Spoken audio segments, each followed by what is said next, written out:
Pendant des siècles, les rivages du nord de l'Europe ont dissimulé l'histoire d'un peuple de marins. Au début du XXe siècle, des archéologues mirent au jour le navire d'Oseberg en Norvège, dévoilant des détails sur la vie quotidienne et sur de hardis périples. Ces hommes du Nord, plus tard appelés vikings, étaient d'habiles constructeurs de navires qui s'aventuraient sur des mers houleuses non seulement pour piller, mais aussi pour commercer et explorer.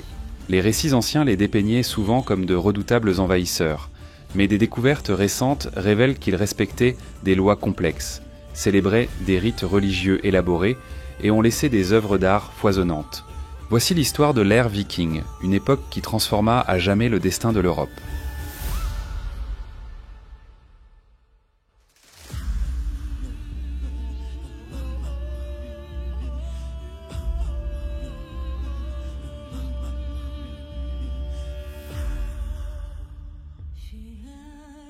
Au tournant du 8e siècle, un changement silencieux se propageait dans l'Europe occidentale. Les royaumes consolidèrent leurs frontières, les églises accumulèrent des richesses et les communautés monastiques prospéraient en partant du principe que la protection de Dieu suffisait contre les menaces terrestres. Peu de personnes, dans ces monastères ou ces cours royales, prêtaient attention à l'extrême nord, où la mer découpait des rivages dentelés en Scandinavie, séparant des villages isolés comme s'ils appartenaient à un autre monde. Pourtant, derrière ces vagues septentrionales se trouvait une culture sur le point d'être révélée. Un peuple qui allait bientôt prendre la mer sous les bannières du pillage ou du commerce et changer le destin de l'Europe, les Vikings. À cette époque, l'Europe elle-même formait une mosaïque de puissances rivales. Dans la région autrefois dominée par les Romains, une nouvelle dynastie, les Carolingiens, s'éleva sous Charles Martel, puis sous son petit-fils Charlemagne. Leur empire exerça son influence sur les territoires correspondant aujourd'hui à la France, à l'Allemagne et au-delà, soudés par l'expansion de l'Église chrétienne. À mesure que les monastères recevaient les dons des fidèles, ils devenaient aussi les gardiens du savoir, conservant les textes dans de tranquilles scriptoria. La plupart de ces centres ecclésiastiques étaient situés près des littoraux ou des fleuves, rarement protégés par des murs ou des garnisons.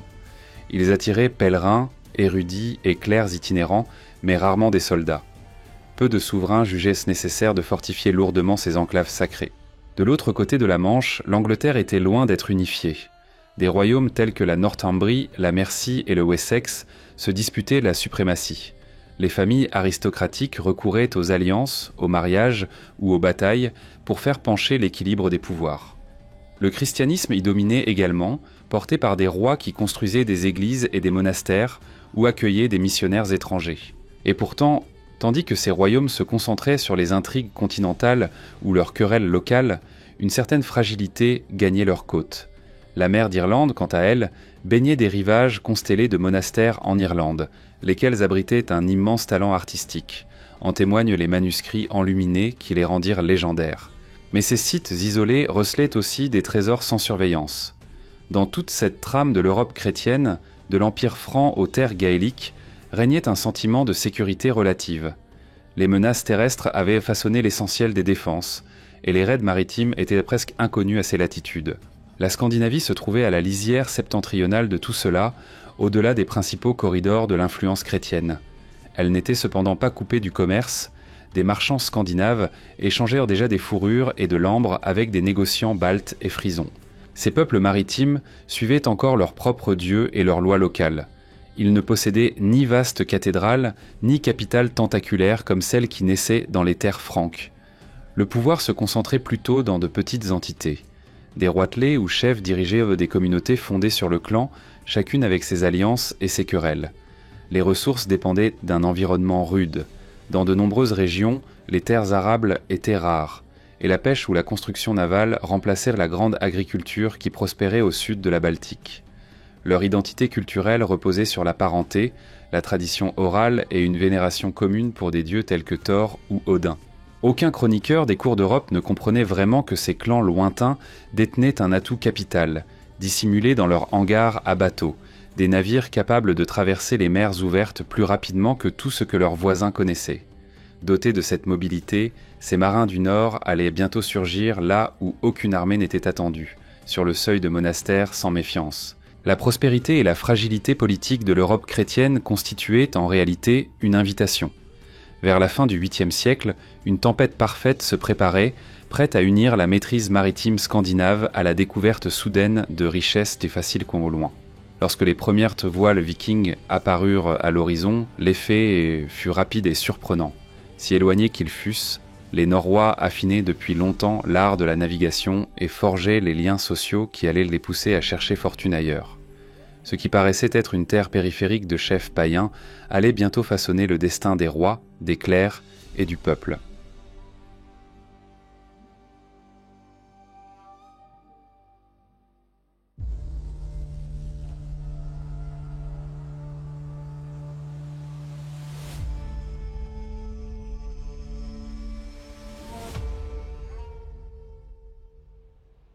Lorsque les vents tournèrent sur les mers du Nord et que des rumeurs de butin parvinrent jusqu'au foyer, certains hommes de Scandinavie saisirent l'instant.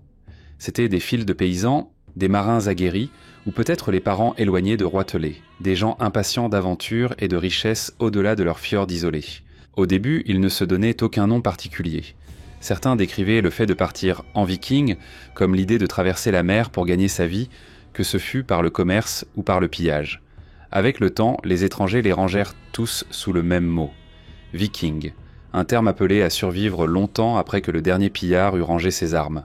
Leur patrie s'étendait sur le Danemark, la Norvège et la Suède, des contrées unies par une langue germanique du Nord commune, mais façonnées par des paysages variés. En Norvège, les étroites fermes littorales s'agrippaient aux montagnes abruptes, obligeant nombre d'habitants à compter sur la mer. Les plaines danoises, plus propices aux cultures et au bétail, favorisaient des implantations plus denses. La Suède offrait de vastes forêts et une foule de lacs qui ouvrirent des voies commerciales à l'intérieur des terres et le long de la Baltique. Cette diversité géographique influença tous les aspects de la vie. Les Norvégiens devinrent des navigateurs accomplis parmi d'innombrables anses, tandis que les Danois se concentraient sur les terres cultivées et les traversées rapides vers l'Angleterre où la côte frisonne. Les Suédois, eux, tournèrent le regard vers l'Est, tissant des contacts qui finiraient par remonter les fleuves de la Russie actuelle. Dans chaque région, le pouvoir appartenait à des chefs locaux, les jarls, ainsi qu'à des roitelets dont l'autorité montait ou chutait selon la fidélité des bandes guerrières et des réseaux de clans. Sur le plan social, les paysans libres, les carls, formaient l'ossature des communautés nordiques. Ils travaillaient la terre, siégeaient aux assemblées locales et répondaient présents lorsque les chefs réclamaient des bras armés. En dessous se trouvaient les thralls, des esclaves dotés de très peu de droits qui exécutaient les travaux manuels. Pourtant, même dans cette hiérarchie, le Ting, l'assemblée communautaire, assurait un certain équilibre. On y tranchait les différends au grand jour, on y proclamait les lois et l'on y fixait un consensus local sur les affaires graves. Certes, les jarls dominaient, mais un chef qui méprisait la volonté du Ting risquait la révolte ou l'assassinat, tant l'honneur des voisins supportait mal la tyrannie. Dans certaines zones de Scandinavie, ces assemblées prirent une forme plus vaste et plus formelle. En Norvège, par exemple, des réunions régionales comme le Gulating et le Frostating unifièrent plusieurs districts sous des cadres juridiques communs. Ces instances supervisaient les litiges, codifiaient les lois et offraient aux simples propriétaires libres une part de gouvernance. Si toutes les régions nordiques ne possédaient pas des assemblées aussi étendues, le principe de la décision collective imprégnait profondément la culture viking. Cette priorité donnée au gouvernement partagé contrastait avec les systèmes féodaux plus rigides et verticaux que l'on trouvait ailleurs dans l'Europe médiévale, soulignant le vif sentiment d'autonomie qui orienterait les actions vikings, au pays comme hors des frontières. L'honneur de fait constituait la monnaie du mérite d'un homme. Les récits de bravoure au combat ou de voyages audacieux se propageaient promptement par la poésie et la saga, et un chef victorieux au loin rentrait non seulement chargé de trésors, mais encore couvert d'un prestige neuf. Cette ambiance de rivalité et de quête de renommée éclaire la raison pour laquelle tant de guerriers nordiques risquaient leur vie sur la haute mer. Beaucoup ne quittèrent jamais les champs où ils étaient nés, mais pour ceux qui rêvèrent de gloire ou qui avaient besoin de fortune pour gagner de l'influence, le pillage ou le commerce au-delà des mers offrait une voie séduisante. Ils mirent donc en ordre leurs fines embarcations de bois à faible tirant d'eau, assez rapides pour semer les défenses locales et assez solides pour affronter les traversées océanes. Parmi ces combattants, certains personnages devinrent légendaires grâce aux sagas, les berserkers ou berserkir. On les disait combattre dans un état de fureur guerrière nommé berserksgangr. Ils se jetèrent dans la mêlée avec une sauvagerie qui paraissait surnaturelle. Les témoignages divergent sur l'origine de cet état. Certains évoquent des substances hallucinogènes, comme certains champignons, d'autres évoquent des rites ou un conditionnement mental puisant dans la puissance d'Odin. Quelle qu'en fût la source, cette frénésie rendait les berserkers à la fois redoutables et imprévisibles, scellant leur place dans la légende viking. Ils offrent une image frappante de la manière dont la quête nordique d'honneur et de renommée modelait la conduite sur le champ de bataille. Mais ces hommes ne furent pas seulement des aventuriers. Leur vie quotidienne témoignait d'un artisanat raffiné. Les forgerons des petits villages façonnèrent le fer en armes et outils recherchés bien au-delà de la Scandinavie. Les charpentiers taillaient et ornèrent les maisons, ainsi que les longues nefs qui portèrent le nom des Norrois dans la légende. L'ambre, les peaux et les fourrures s'échangeaient contre de l'argent étranger ou des objets de luxe, reliant les Scandinaves à des marchés lointains. Des archéologues ont découvert des pièces arabes dans les sols suédois, preuve supplémentaire que, bien avant les raids de l'époque viking proprement dite, les Scandinaves étendaient déjà leurs échanges au-delà de leurs côtes. À l'encontre du stéréotype postérieur de maraudeurs négligés, les Vikings veillaient souvent à leur apparence. Les fouilles ont mis au jour un éventail d'objets de toilette, peignes d'os ou de bois de cerf, pinces, cure-oreilles et même cure-dents. Ce constat révèle que l'hygiène personnelle faisait partie du quotidien. Des moines ayant rencontré des visiteurs nordiques remarquèrent parfois la minutie avec laquelle ces guerriers, païens, se lavaient et se soignaient, surprenant des contemporains chrétiens qui n'imaginaient que des barbares échevelés. Ce paradoxe, pirate des mers et soigneux de sa mise, témoigne de la complexité plus vaste de la société viking, où la prouesse martiale cohabitait avec le respect de l'ordre et de la présentation de soi. Derrière ce dynamisme apparent se cachait un riche univers spirituel. Ils vénéraient des dieux incarnant à la fois la dureté et la générosité de la vie. Odin, le voyageur borgne avide de savoir à tout prix. Thor, porteur du tonnerre dont le marteau protégeait la communauté. Freya, gardienne de l'amour et de la fertilité. Les rituels rythmaient l'année, liés aux semailles, aux moissons ou aux grandes assemblées où l'on offrait des sacrifices. Certains récits évoquent des processions solennelles aboutissant à des sanctuaires de bois, d'autres rappellent des festins réunissant les familles sous un même toit. Des chefs ou prêtres désignés sous le nom de Godi dirigeaient les rites collectifs, tandis que des prophétesses, les velures, interprétèrent les présages et formulaient des prédictions. Cette identité religieuse profondément ancrée se heurterait plus tard au christianisme, mais au 8e siècle, la foi païenne demeurait un pilier essentiel de la cohésion sociale. Dans la société nordique, les femmes géraient souvent fermes ou domaines, surtout si leurs époux ou leurs pères participaient à des expéditions maritimes. Les codes juridiques de plusieurs régions leur accordaient le droit de divorcer, de posséder des biens ou d'hériter, bien que ces droits variassent selon la coutume locale et l'époque. De rares sépultures laissent penser que quelques femmes auraient même tenu des rôles guerriers, bien que la nature de ces vestiges suscite un vif débat. Quoi qu'il en soit, les femmes étaient loin d'être passives. Elles prenaient souvent en main les affaires familiales et faisaient en preuve d'habileté politique pendant que les hommes cherchaient fortune au loin. Les recherches génétiques contemporaines bousculent encore les idées reçues sur les migrations vikings. Les études de premières colonies, surtout en Islande et dans les Orcades, montrent que les femmes voyagèrent en plus grand nombre qu'on ne le pensait, preuve que ces explorations et ces implantations n'étaient pas uniquement l'affaire des hommes. Dans certains cas, elles accompagnaient des parents ou des époux, saisissant l'occasion de fonder de nouvelles fermes sur des terres lointaines. D'autres purent embarquer pour fuir des conditions trop contraignantes chez elles ou pour profiter de lois qui leur offraient des droits d'héritage et des libertés personnelles rares dans maintes régions de l'Europe médiévale. Ces données dressent un portrait plus nuancé de l'expansion viking, où les familles autant que les guerriers tissèrent la trame culturelle des nouveaux territoires. Nombre d'étrangers ignoraient toute cette complexité. Aux yeux des moines et des habitants du littoral qui allèrent bientôt subir la foudre des pillards, les Vikings surgissaient tels une menace soudaine venue d'eaux inconnues. Mais du point de vue nordique, l'élan vers le large n'était qu'un prolongement naturel de savoir-faire déjà aiguisé chez eux. L'occasion d'acquérir richesse, renommée et influence sur une scène bien plus vaste que leur rivage glacé. À la fin du 8e siècle, tandis que les luttes internes pour le pouvoir et la pénurie de terres cultivables se mêlaient à l'attrait des richesses étrangères, l'élan nordique devint irrésistible. Ce peuple ne resterait plus une communauté dispersée, commerçant dans de modestes ports, ces longues nefs, mues par des hommes avides d'or et de gloire, et parfois menés au combat par d'effrayants berserkers, allèrent bientôt redessiner la carte de l'Europe médiévale, prenant de court des royaumes entiers qui n'avaient jamais affronté d'ennemis aussi rapides et mobiles.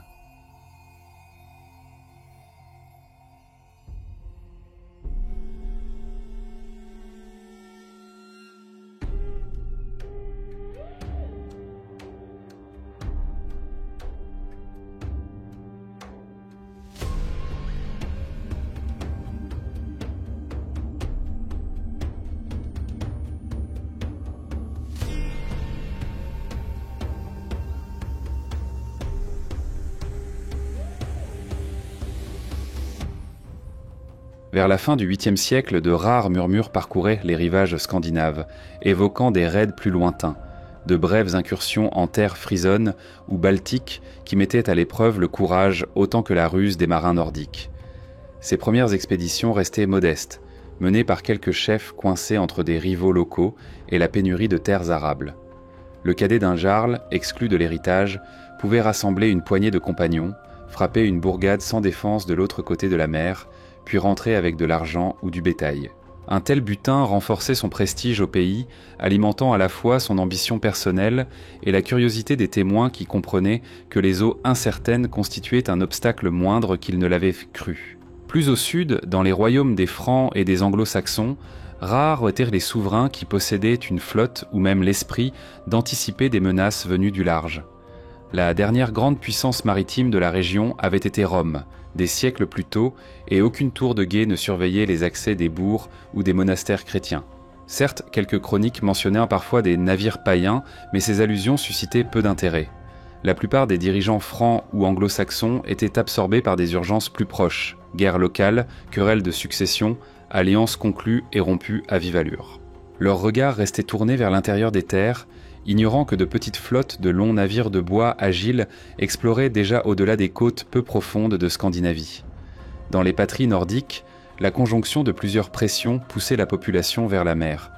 La démographie augmentait dans certains districts, surtout dans les plaines fertiles du Danemark, mais le nombre d'exploitations indépendantes demeurait limité. Les cadets ou les moins favorisés pouvaient choisir de partir. Quelques chefs, lassés des luttes de pouvoir local, préféraient l'exil à la soumission devant un roi en devenir, emmenant leurs guerriers fidèles vers de nouveaux horizons. Pour certains, gagner fortune au loin tenait moins du possible que du destin même.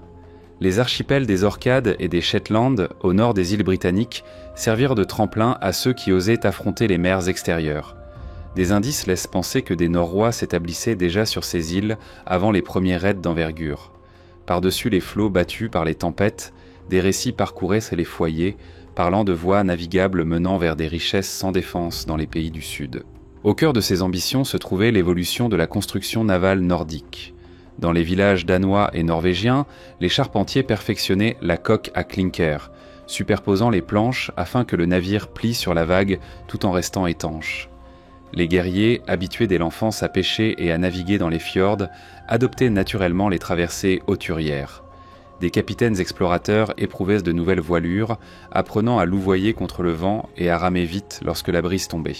Au début des années 790, de petites flottes nordiques pouvaient déjà traverser promptement la mer du Nord, acquérant un avantage que les puissances continentales ne comprenaient guère, encore moins n'égalaient.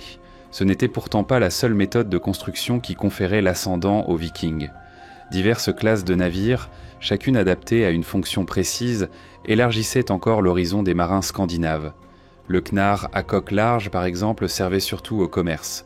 Construit pour transporter des marchandises, bois, laine, fer ou bétail, sur d'immenses étendues océanes avec une stabilité que les modèles plus effilés n'offraient pas. A l'inverse, les navires de guerre adoptaient des formes plus étroites, telle la snekja, très manœuvrable et parfaite pour des frappes rapides sur les côtes étrangères. Le mot drakkar, souvent employé de nos jours pour tout bâtiment viking, n'apparaît dans les sources historiques que comme un nom poétique ou littéraire. Ces longues nefs gracieuses, parfois ornées de proues sculptées, étaient indispensables aux raids éclairs. Qu'il leur faille convoyer des cargaisons ou lancer une attaque surprise, la variété de leurs navires offrait aux Vikings une polyvalence que beaucoup de cultures voisines leur enviaient. Quelques cours royales avaient peut-être capté d'obscures rumeurs. Des témoignages isolés, datés du milieu à la fin du 8e siècle, évoquent des raids sur les rivages frisons ou d'autres foyers de commerce. Mais ces épisodes demeuraient si sporadiques que peu s'en inquiétaient. Du nord pourtant, montait une impatience nourrie par les rivalités de clans, la soif de renom et la conscience qu'au-delà de l'horizon vivaient des communautés riches, gardées seulement par la foi. À une époque où une bande de guerriers pouvait aborder, piller un village, puis regagner le large avant qu'aucune milice locale ne se forme, la tentation était trop grande pour être négligée. À mesure que les 7e et 8e siècles s'effaçaient, ces aventuriers, cultivateurs et exilés nordiques se préparaient à se dévoiler à l'Europe chrétienne. Ils n'annoncèrent pas leur dessein par traité solennel ni déclaration de guerre. Ils surgirent plutôt dans un tourbillon de voiles, d'acier et d'effets de surprise, frappant des enclaves sacrées d'une manière à peine concevable pour les scribes paisibles qui consignaient les chroniques européennes. Lorsque ce moment arriva en 793 à Lindisfarne, le monde chrétien découvrit enfin combien les seigneurs de la mer du Nord pouvaient être redoutables.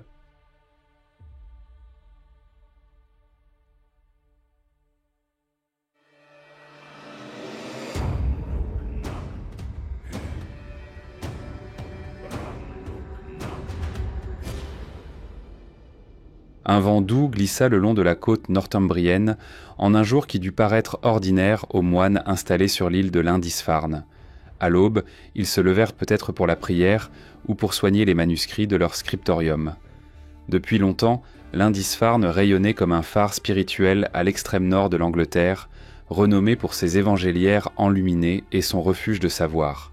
Ses fidèles supposaient qu'un lieu saint, si lointain et vénéré, resterait à l'abri des violences du monde. Cette illusion se brisa dès que des navires vikings surgirent de la brume matinale. À coups d'aviron rapide, des hommes armés bondirent sur le rivage, des hommes indifférents à l'idée que les églises fussent hors de portée. En quelques minutes, ils éventrèrent les bâtiments, s'emparant d'ornements d'or et d'argent, pillant des reliques, capturant ou tuant quiconque leur résistait. Les cris d'alarme des moines furent bien vite noyés sous les clameurs vikings et le fracas des armes. Pour les pillards vikings, Lindisfarne représentait exactement ce qu'ils désiraient.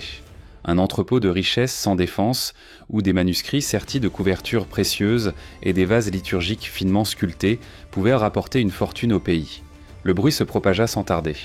Des chroniqueurs monastiques, bouleversés jusqu'au tréfonds, décrivirent l'assaut comme si les portes mêmes de l'enfer s'étaient ouvertes sur leur île. L'un d'eux écrivit des « hommes païens » dont la cruauté soudaine défiait tout ordre moral.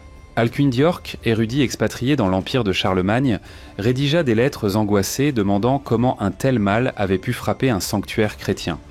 Pour beaucoup, le raid ressemblait moins à un simple acte de piraterie qu'à un présage divin, châtiment du péché humain ou sombre annonciateur de conflits futurs.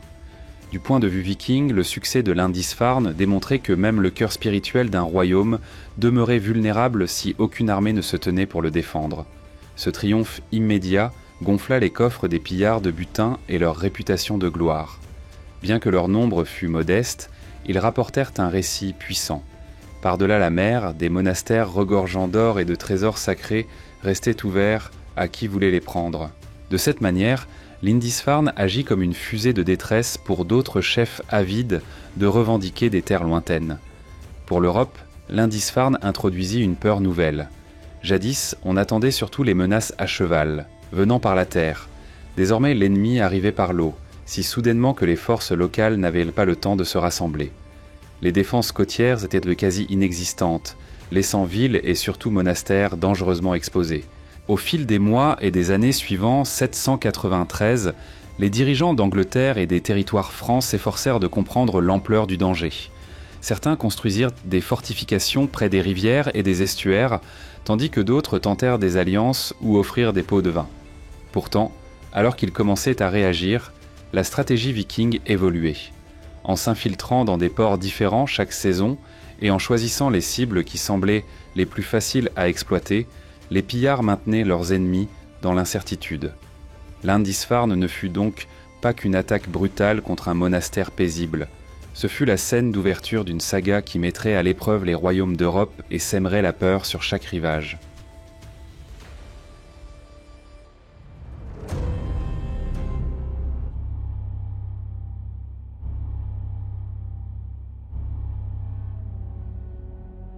Peu de temps après Lindisfarne, des navires chargés de guerriers nordiques revinrent, visant d'autres monastères côtiers et des établissements des îles britanniques. Leur style de guerre était déroutant. Les raids arrivaient en petites flottilles, parfois une poignée de navires, parfois davantage. Ils frappaient rapidement, pillaient, puis se retiraient avant qu'aucun éaldorment local ne pût lever une force défensive.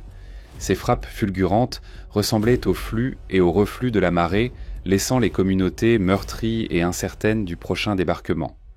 Dans les journaux des chefs ecclésiastiques, les pillards apparaissaient comme une menace presque spectrale, se profilant à l'horizon, détruisant tout ce qu'ils pouvaient et disparaissant avec le vent. À mesure que la rumeur de ces succès se répandait, de nouveaux chefs surgirent pour organiser des expéditions plus vastes. Tandis que certains continuèrent à piller en petits groupes, d'autres expérimentèrent l'idée de rester plus longtemps, voire de passer l'hiver sur des rivages étrangers. Des camps d'hiver permettaient aux pillards de recueillir des renseignements sur les cibles à venir, de semer des alliances avec les mécontents locaux et de profiter de ressources qui leur manquaient dans leur patrie. Pour les Nordiques, qui désiraient non seulement du butin mais aussi des terres et du pouvoir, c'était une étape naturelle. Bientôt, certains de ces campements évoluèrent en établissements plus permanents. En Irlande, par exemple, des groupes nordiques établirent des bases fortifiées qui deviendraient le noyau de villes comme Dublin, un port qui, très vite, gagna une importance capitale pour le commerce et, parfois, servit de tremplin à d'autres raids. Les territoires continentaux sous domination carolingienne ressentirent eux aussi l'aiguillon de l'ambition nordique. Les annales franques, compilées par des historiens de cour au service des successeurs de Charlemagne, commencèrent à évoquer ces attaques septentrionales avec inquiétude. Le chroniqueur Égénard parla de la cruauté des hommes du Nord, soulignant à la fois la soudaineté inattendue des raids et leur effet dévastateur sur des communautés côtières jusque-là paisibles. Les empereurs francs s'efforcèrent de fortifier les accès fluviaux, mais les navires à faible tirant d'eau des Vikings pouvaient déjouer des défenses plus lourdes ou simplement aborder sur une rive non gardée. Chaque succès nourrissait plus d'audace. Une église mise à sac une saison était parfois prise pour cible de nouveau quelques années plus tard, si elle avait retrouvé des richesses. Au milieu du chaos grandissant, le prestige viking s'envolait parmi les clans du Nord. Un jarl revenant avec de l'argent étranger pouvait récompenser ses guerriers, organiser de grands festins et consolider son statut. Les récits de ses exploits se répandaient dans les assemblées locales, attirant de nouvelles recrues.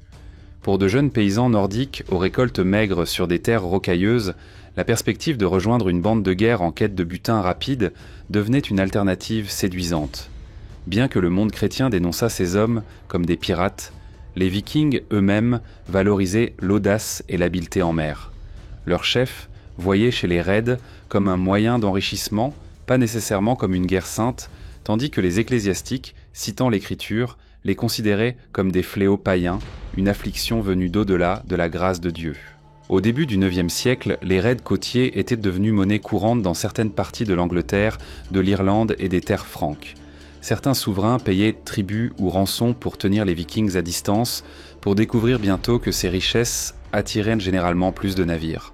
D'autres nouaient des alliances avec un chef pour en combattre un autre, semant involontairement une influence nordique plus profonde dans la politique locale.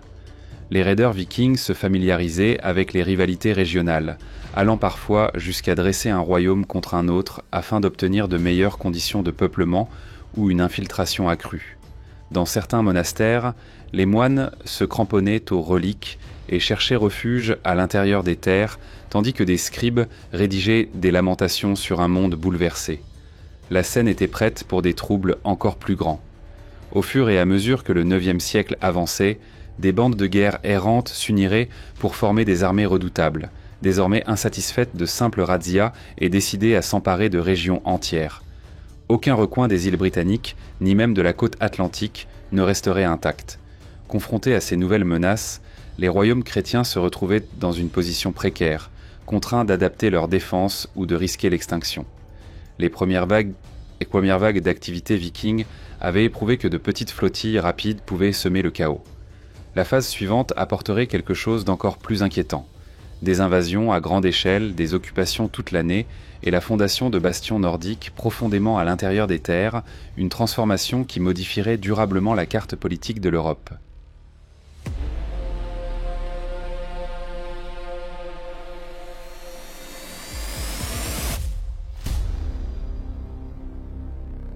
Vers le milieu du IXe siècle, les raids vikings en Angleterre avaient dépassé les incursions sporadiques. Certains chefs nordiques commencèrent à y voir une occasion non seulement de rapine, mais aussi de conquête territoriale. Un tournant survint en 865, lorsqu'une coalition de forces vikings aborda les rivages de l'Est-Anglie. Les chroniqueurs la décrivirent comme une troupe exceptionnellement nombreuse, celle que les annales anglo-saxonnes nommeraient la Grande Armée païenne, conduite par des figures dont les noms demeurent légendaires, tels Ivar Sansos, Ubba et Halfdan. La troupe se donnait pour objectif commun d'asseoir une domination durable sur les royaumes anglo-saxons plutôt que de se contenter de butin avant de reprendre la mer. Le débarquement initial prit le roi d'Est-Anglie au dépourvu. Confronté à une horde écrasante, il acheta la paix en fournissant vivres et chevaux aux envahisseurs, dans l'espoir de les détourner vers d'autres terres. Montés désormais sur des destriers anglais, les Vikings se dirigèrent vers le nord et s'emparèrent rapidement de la cité de York en 866, renversant les dirigeants northumbriens absorbés par leur propre lutte de pouvoir. La prise de York, Tarkistan Kityor, centre ecclésiastique majeur et carrefour prospère, envoya un message limpide. Ces Vikings entendaient s'installer. Dans les années qui suivirent, leurs armées progressèrent méthodiquement à travers les Midlands, affrontant les royaumes de Mercie et d'Est-Anglie au cours d'une campagne qui allait redessiner la carte politique de l'Angleterre. Les légendes foisonnaient au sujet du commandement de la grande armée païenne, en particulier autour de la figure mystérieuse d'Ivar Sansos. On débat encore pour savoir si son surnom renvoyait à un handicap physique ou à une souplesse extraordinaire au combat. Les chroniqueurs le décrivaient à la fois comme rusé et impitoyable, un tacticien n'hésitant pas à contraindre les souverains locaux ou à recourir à une violence brutale. À ses côtés se tenaient Ubba et Halfdan, réputés fils du célèbre Ragnar Lodbrok. Ces hommes inspiraient à la fois crainte et fidélité à leur bande de guerre, rassemblant des combattants nordiques venus du Danemark, de Norvège et peut-être des îles à peuplement norvégien d'Écosse et d'Irlande. Leur unité les élevait bien au-delà des petites compagnies de pillage qui avaient jadis écumé les côtes. En 869, l'Est-Anglie tomba sous leur emprise. Le roi Edmond, qui avait refusé les demandes de tribut des Vikings, subit une mort de martyr que des récits ultérieurs décriront avec une sombre précision. Les Vikings s'enfoncèrent ensuite plus avant en territoire mercien, hivernant stratégiquement dans des lieux comme Nottingham et Repton. Des documents ecclésiastiques relatent comment des communautés entières craignaient ou fuyaient l'armée en marche, abandonnant des terres qu'allaient réclamer plus tard les colons nordiques. Les signes d'une occupation permanente se multiplièrent lorsque les Vikings prirent des monastères pour les transformer en camps militaires. À Repton, l'archéologie a mis au jour une sépulture collective liée à ces événements, rappel obsédant de la dévastation subie par les populations locales. En 874, le roi de Mercie fut contraint à l'exil. Peu après, la grande armée païenne porta son regard sur le Wessex, alors dirigé par le roi Alfred. D'abord éclipsé par des parents plus puissants, Alfred s'imposa comme l'un des derniers défenseurs crédibles de l'indépendance anglo-saxonne.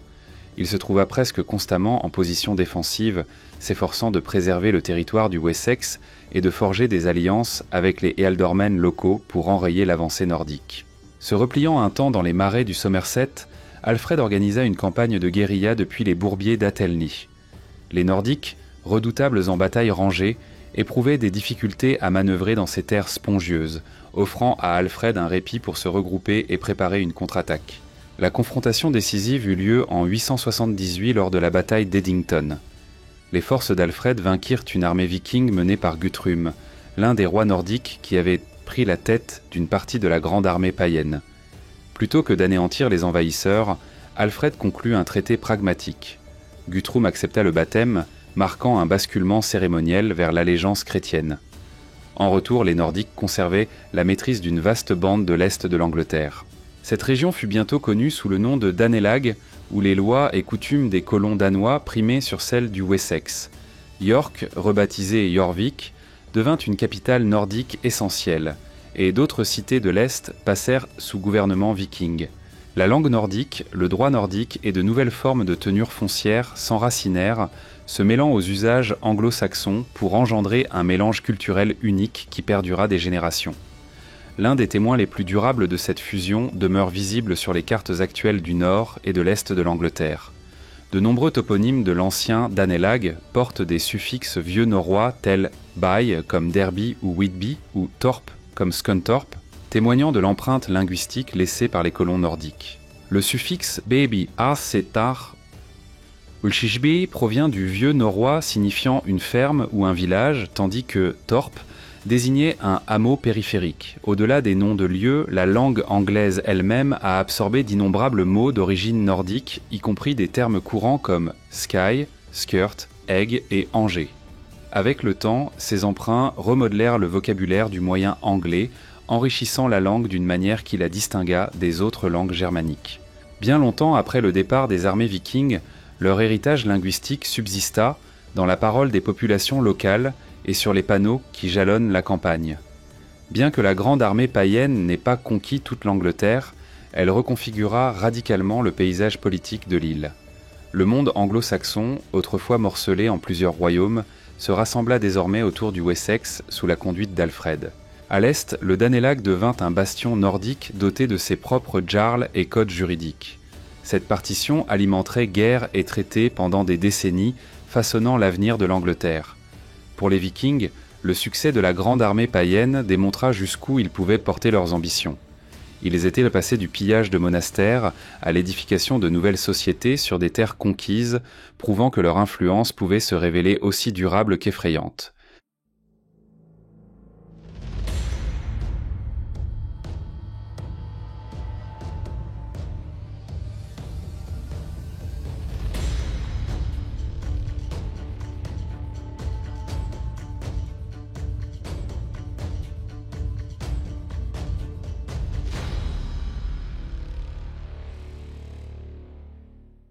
Alors que les Vikings consolidaient leur position en Angleterre, d'autres aventuriers nordiques se concentrèrent sur l'Irlande, une terre parsemée de monastères et gouvernée par une mosaïque toujours changeante de rois locaux.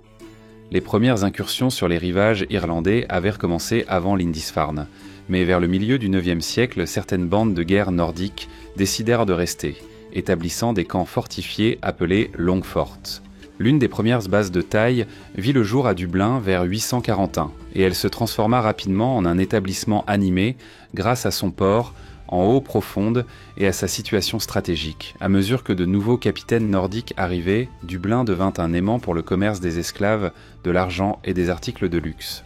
Les chefs vikings frappaient leur propre monnaie, souvent façonnée sur des modèles étrangers, et nouaient alliance ou rivalité avec des chefs gaéliques.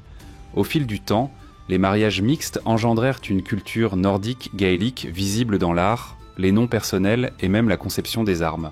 Depuis Dublin, les dirigeants nordiques étendirent leur portée vers l'intérieur, pillant des centres monastiques ou concluant des pactes avec des rois irlandais désireux de fragiliser leurs rivaux. Parfois, ces vikings fondèrent de petits royaumes ou soutenaient des factions gaéliques en échange de tribus. L'interaction entre les rois irlandais en guerre et les seigneurs nordiques opportunistes créait des allégeances changeantes où trahison et loyauté dépendaient du gain immédiat. Pourtant, malgré ce chaos, les annales irlandaises montrent que le commerce et la vie urbaine prospéraient dans les places fortes vikings qui introduisirent de nouveaux types de navires, des artisanats et des liens commerciaux avec des régions lointaines. Dublin, Limerick, Cork et Waterford doivent tout leur essor à l'activité nordique de cette époque. Les Irlandais ne restèrent pas inactifs. Certains se levèrent pour repousser l'empiètement nordique, formant des coalitions afin d'assiéger ou de reprendre des sites importants. Les récits de batailles des 9e et 10e siècles rapportent des affrontements répétés entre des forces dirigées par des vikings et des royaumes gaéliques, culminant avec des figures légendaires telles Brian Boru, qui affirma avoir brisé la puissance nordique lors de la bataille de Clontarf en 1014, quoique cet événement survint plus tard que l'apogée de l'implantation viking. Pourtant, il ne s'agissait pas seulement de guerre et d'affrontements. Il y eut des périodes où les intérêts vikings et irlandais convergèrent. Des chefs nordiques épousèrent des princesses irlandaises, rejoignirent des armées menées par des rois gaéliques ou accueillirent des guerriers locaux dans leurs propres rangs. Une fusion subtile de traditions gaéliques et nordiques se développa, de l'ornement personnel à la forme des navires, créant une civilisation hybride reliant les héritages celtiques plus anciens au réseau dynamique du monde viking.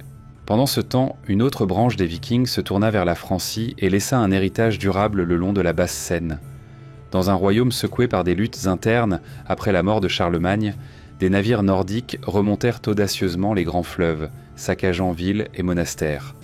Pas même Paris n'était en sécurité, car les Vikings assiégèrent la cité à plusieurs reprises. Les souverains carolingiens, incapables de réunir des défenses navales efficaces, eurent recours à des paiements ou à des concessions officielles de terre pour tenir les pillards à distance. L'un des accords les plus décisifs intervint en 911, lorsque le roi Charles le Simple offrit un territoire à un chef viking nommé Rollon, en échange de la paix et d'un serment de fidélité. Ce pacte posa les bases de la région qui deviendrait la Normandie, un nom issu de Homme du Nord. Rollon et ses compagnons nordiques commencèrent à s'installer dans la vallée de la basse Seine. Ils épousèrent des femmes locales, apprirent la langue gallo-romane et adoptèrent peu à peu le christianisme.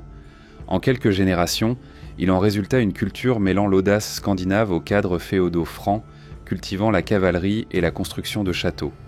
En moins d'un siècle, ces Normands furent reconnus non seulement comme une puissance régionale, mais comme l'une des cultures guerrières les plus redoutables d'Europe. Ils étendirent leur influence bien au-delà de la Seine, contribuant finalement à la conquête de l'Angleterre en 1066 et établissant des bastions dans les terres méditerranéennes. La fondation de la Normandie se distingue comme un exemple majeur de l'évolution des raids vikings, d'abord perçus comme un fléau, en une entité politique stable et puissante dont les dirigeants revendiquaient l'ascendance de marins venus de Scandinavie.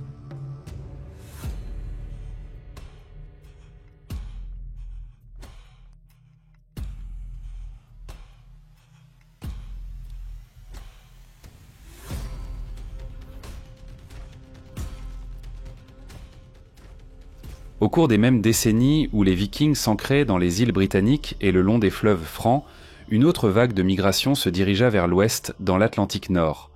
Poussée par des récits de terres inoccupées et par le désir d'échapper à la centralisation croissante dans certaines régions de Scandinavie. Ces colons affrontèrent quelques-unes des mers les plus déchaînées de l'hémisphère nord.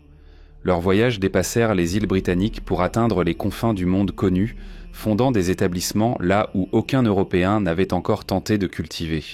L'Islande attira les premiers colons nordiques vers la fin du IXe siècle.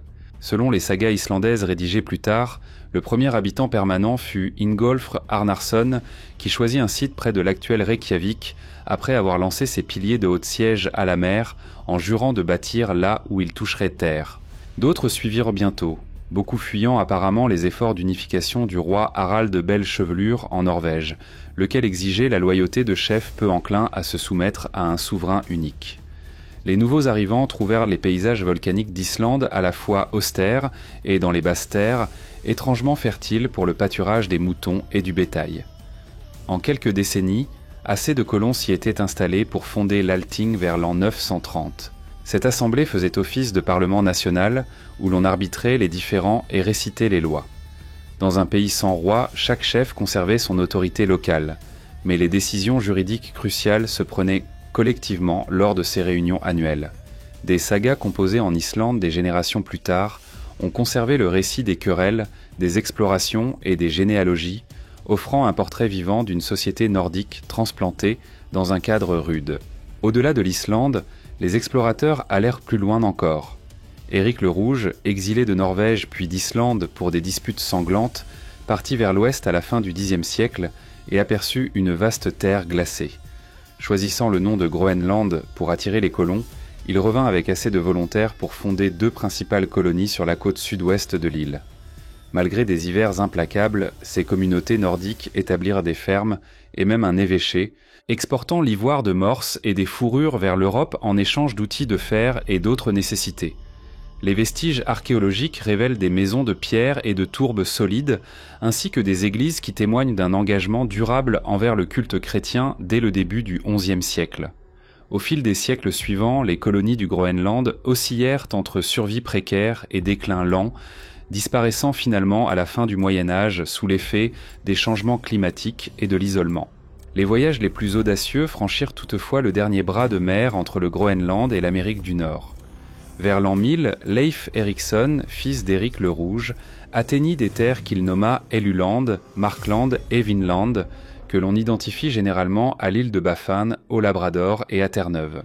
Des explorateurs nordiques s'établirent brièvement à Lance aux Meadows, dans le nord de Terre-Neuve, laissant derrière eux des bâtiments et des objets qu'ont mis au jour les archéologues au XXe siècle. Les sagas relatent des rencontres avec les peuples autochtones que les Norse appelaient Skrellings, mêlant commerce et affrontement. bien que l'installation de Vinland n'ait duré qu'une ou 2 décennies en raison de l'éloignement, d'un soutien limité depuis le Groenland et de heurts avec les habitants originels, ces voyages constituent le premier contact européen connu avec les Amériques. Pourtant, cette réussite demeure un témoignage de la maîtrise maritime et de la curiosité inlassable des Vikings, repoussant les limites du savoir européen plusieurs siècles avant Colomb. En se répandant dans l'Atlantique Nord, les Vikings montrèrent qu'ils n'étaient pas seulement des pillards destructeurs. En Islande, ils créèrent une communauté régie par le droit et la littérature. Au Groenland, ils bravèrent des climats hostiles pendant des générations, établissant des liens commerciaux avec l'Europe depuis un avant-poste au seuil de l'Arctique. Au Vinland, ils testèrent brièvement les possibilités d'un nouveau continent. Pour beaucoup de ceux qui se réclament de ces établissements, l'esprit d'exploration et d'indépendance reste au cœur du souvenir de l'époque viking. Tandis que des armées progressaient en Angleterre et en Irlande, et que des flottes remontaient les fleuves de la Francie, d'autres pionniers vikings franchissaient silencieusement les eaux les plus redoutables du monde, revendiquant de nouvelles frontières auxquelles peu avaient pensé. Leurs efforts demeureraient largement inconnus hors des sagas et de rares rumeurs jusqu'à ce que l'archéologie et la recherche moderne révèlent l'ampleur de l'ambition nordique dans l'Atlantique.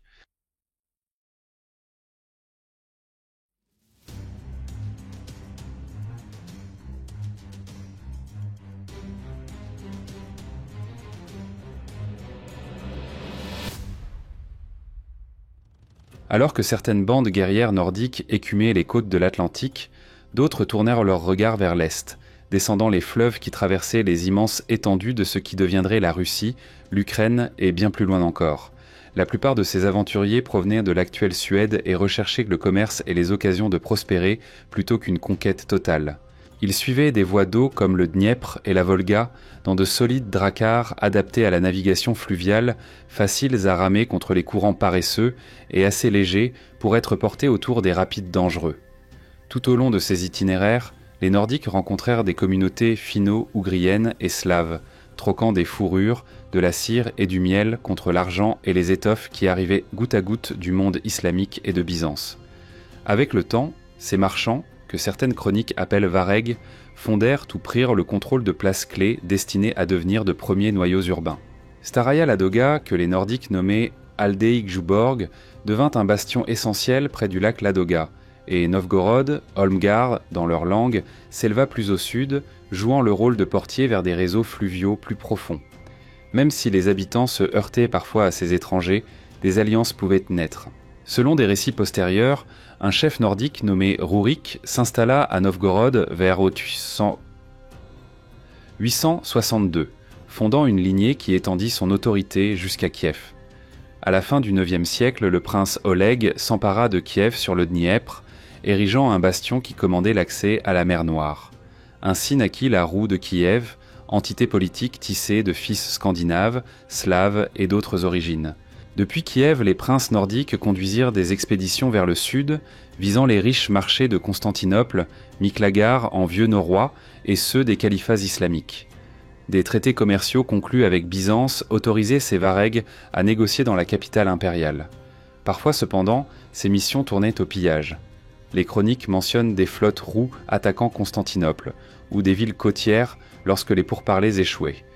Les empereurs byzantins, impressionnés par la bravoure de ces guerriers du Nord, les enrôlèrent finalement au sein d'une garde d'élite. Connue sous le nom de garde varangienne, cette troupe de mercenaires protégeait personnellement l'empereur, mêlant la rudesse viking du champ de bataille à une fidélité croissante envers l'or et le prestige byzantin. Des témoignages oculaires, notamment ceux du diplomate arabe Ahmad ibn Fadlan, soulignent l'originalité culturelle des marchands nordiques installés à l'Est. Il décrivit de grands hommes tatoués accomplissant de solennels rituels lors des funérailles d'un navire, sacrifiant des richesses et parfois même un esclave pour accompagner le défunt vers l'au-delà. Dans les marchés animés de la Volga, ces gens du Nord échangeaient des esclaves, de l'ambre et des peaux de renne contre des dirhams d'argent frappés dans de lointaines cités comme Bagdad ou Samarcande. Au fil des générations, nombre de colons nordiques se marièrent avec des familles slaves locales, adoptant peu à peu le christianisme orthodoxe oriental et mêlant coutumes nordiques et traditions du cru. Au XIe siècle, le caractère scandinave originel de l'élite rousse avait évolué en une dynastie slave distincte, dont les princes portaient des noms chrétiens et scellaient des liens avec les cours européennes par des alliances matrimoniales. Bien que ces Vikings d'Orient aient laissé moins de raids célèbres que leurs parents de l'Ouest, leur héritage fut tout aussi déterminant. Ils jetèrent les bases de centres urbains, établirent d'amples réseaux commerciaux reliant la Baltique à la mer Noire et influencèrent la formation des États médiévaux d'Europe orientale. En façonnant le royaume de la roue de Kiev, ils montrèrent que l'influence viking ne se limitait pas aux assauts maritimes. Elle prospéra aussi comme un réseau de marchands, de mercenaires et de colons traçant de nouveaux destins le long de chaque cours d'eau navigable.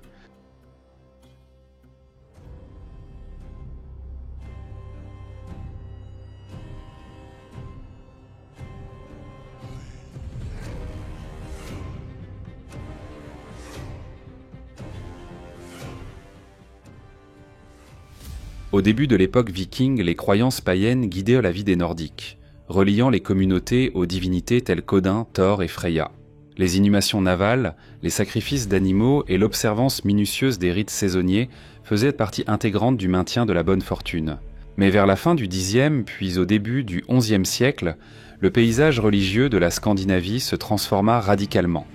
Des missionnaires chrétiens venus des terres franques, de l'Angleterre anglo-saxonne et d'autres régions montèrent vers le nord, rencontrant tour à tour indifférence, hospitalité ou hostilité franche. En profondeur, toutefois, les courants politiques changeaient. Des rois ambitieux comprirent qu'adopter le christianisme pouvait consolider leur pouvoir et les lier au vaste monde chrétien. Le Danemark montra la voie. Le roi Harald à la dent bleue, qui régna du milieu à la fin du Xe siècle, proclama célèbrement sur la pierre de Jelling qu'il avait fait des Danois des chrétiens. Cette approbation royale ne convertit pas instantanément toute la population, mais elle força les chefs à reconsidérer d'anciennes loyautés.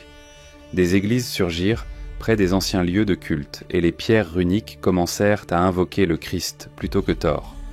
L'art et les inscriptions de ces monuments évoluèrent aussi, reflétant la transition culturelle générale. À Jelling précisément, les pierres commanditées par Harald exhibaient une forme décorative distincte qui influencerait plus tard ce que les chercheurs modernes désignent comme le style de Jelling, une phase de l'art viking reconnaissable à ses motifs d'animaux entrelacés et à ses dessins en ruban. Partout en Scandinavie, des développements artistiques comparables reflétaient les transformations sociales et religieuses de la fin du Xe et du début du XIe siècle. Les styles antérieurs tels que Bor, caractérisés par des bêtes agrippantes et des entrelacs, et Mamen, qui mettait en scène un feuillage plus élaboré et des animaux, cédèrent la place aux formes de Ringerike, aux volutes gracieuses et aux créatures stylisées, puis finalement à l'élégant style d'urne.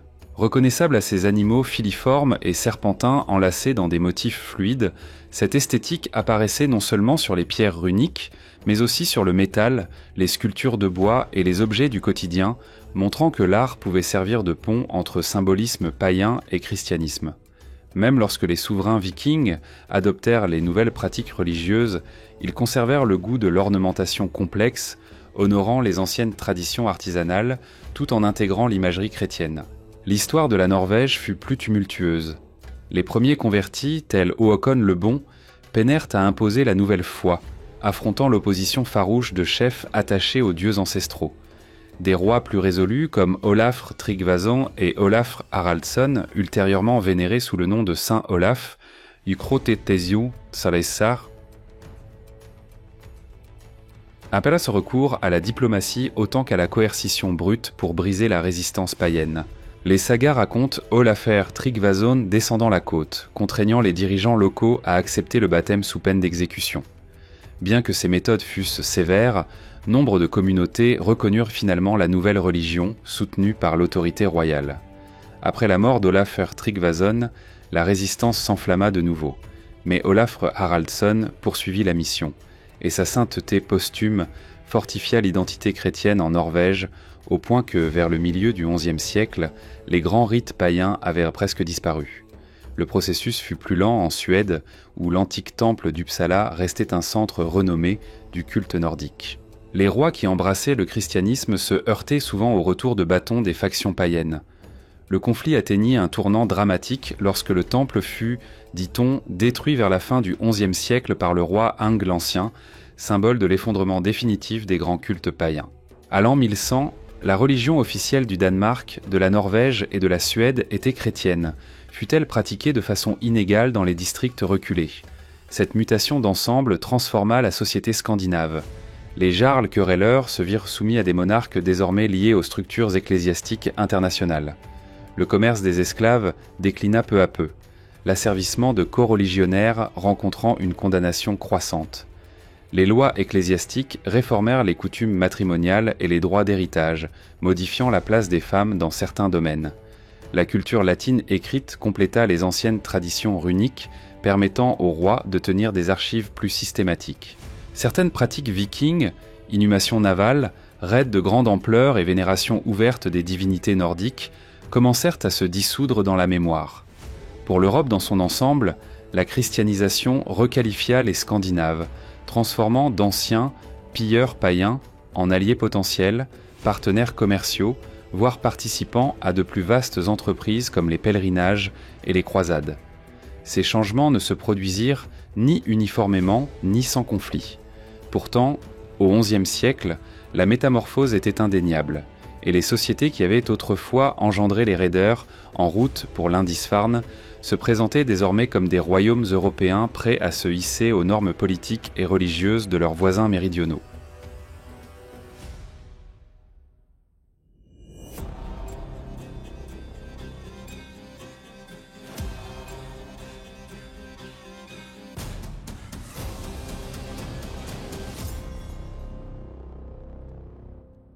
En septembre 1066, un roi guerrier légendaire nommé Harald le Dur mena une flotte norvégienne vers l'Angleterre. Il aspirait à réclamer le trône anglais, convaincu que son sang royal et ses titres vikings faisèrent de lui un successeur légitime. Lors de la bataille de Stamford Bridge, tout près de York, ses troupes affrontèrent le roi anglais Harold Godwinson. La férocité de ce combat égalait les plus grandes sagas vikings, mais l'armée de Harald fut déjouée. Il périt dans l'affrontement, son rêve de conquête brisé par les lances anglaises. Les historiens considèrent souvent cette défaite comme la fin symbolique de l'époque viking. Jamais plus un souverain scandinave ne tenterait une invasion aussi vaste de l'Angleterre en ne comptant que sur la force des armes. Pourtant, l'ironie ne se fit pas attendre. À peine 3 semaines plus tard, les Normands menés par le duc Guillaume, descendant de Vikings établis en France, triomphèrent du même roi anglais à Hastings. Là où la flotte de Harald incarnait encore l'ancien esprit de razzia et de conquête, l'expédition de Guillaume se présenta auréolée de féodalité, d'appui pontifical et de chevaliers montés, preuve de la transformation profonde de l'héritage nordique sous l'influence du continent. En un sens, Guillaume le Conquérant acheva ce que les premiers vikings d'Angleterre n'avaient pas accompli, la prise de la couronne anglaise. Il le fit toutefois en seigneur féodal de Normandie et non en roi-mère viking. Pendant ce temps, au Danemark, en Norvège et en Suède, l'autorité des monarques chrétiens se centralisait. Les jarls qui jadis parcourèrent le monde ou levaient des bandes privées pour piller à l'étranger, voyant désormais leurs ambitions freinées par des rois plus puissants, soucieux de stabilité. L'essor des châteaux et des armées permanentes en Europe rendait les descentes côtières moins profitables et bien plus périlleuses. Lorsque des vikings cherchaient encore guerre et gloire, ils servirent de plus en plus comme mercenaires ou prenaient part à des expéditions autorisées, par exemple au sein de la garde varangienne de Byzance, plutôt que de lancer leurs propres raids. Les défenses s'étaient renforcées en Grande-Bretagne et dans les territoires de Francs, et les communautés monastiques protégèrent désormais leurs biens précieux derrière des murs. Les conditions qui avaient permis à de petites bandes embarquées de terroriser des rivages lointains n'existaient plus. Pourtant, l'influence nordique restait inscrite dans de nombreux recoins du continent. Dans le Danelaw, des familles d'origine scandinave s'étaient alliées aux anglo-saxons, marquant la langue et l'administration locale. En Normandie, les descendants des Vikings devinrent parmi les conquérants les plus ambitieux d'Europe, s'avançant jusqu'en Sicile et au-delà. Vers la fin du XIe siècle, des seigneurs normands tels Robert Guiscard et son frère Roger Ier avaient fondé des principautés dans le sud de l'Italie, étendant peu à peu leur domination à l'île de Sicile.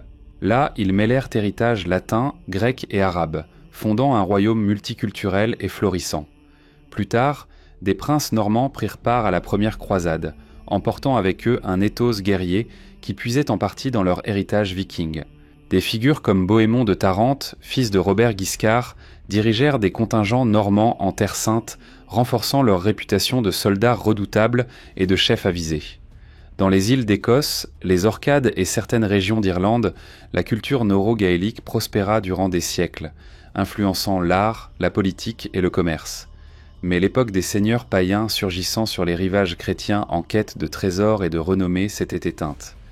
À la fin du XIe siècle, les royaumes scandinaves ressemblaient à leurs voisins européens tant par la foi que par la structure politique, tirant effectivement le rideau sur l'âge viking en tant que phénomène historique. Ces ultimes batailles de 1066 soulignèrent l'ordre nouveau. La défaite de Harald le Dur à Stamford Bridge demeure l'un des grands dénouements dramatiques de l'histoire.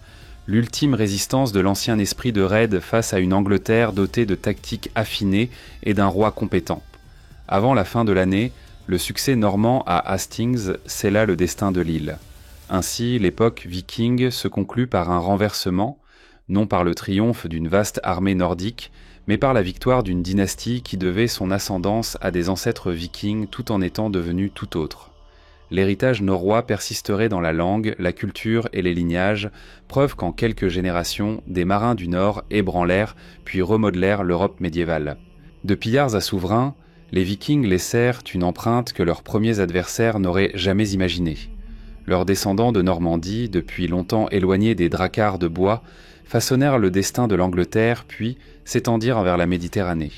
Plus à l'est, les Varegs, établis le long des fleuves, contribuèrent à l'essor de la roue de Kiev, puissant État qui influerait sur la formation de la Russie, de l'Ukraine et de la Biélorussie. Au-delà de l'Atlantique Nord, des rivages autrefois déserts portent encore les traces des établissements norrois, tandis que dans les îles britanniques, toponymes, mots de dialecte et même signatures génétiques révèlent la profondeur du métissage viking. Leurs héritages culturels et technologiques, techniques de construction navale, assemblées juridiques et artisanat, se diffusèrent dans des régions jadis terrorisées par des raids soudains. Avec le temps, le récit viking passa d'épisodes de chaos à des contributions durables en matière de gouvernance, de commerce et d'exploration. Les sagas et les pierres runiques évoquent les hauts faits de rois et de marins ordinaires, nourrissant l'imagination bien après que les arcs furent débandés et les épées rengainées. Aujourd'hui encore, les médias et l'étude universitaire maintiennent vivante l'époque viking, garantissant que sa réputation de férocité autant que d'innovation continue de fasciner.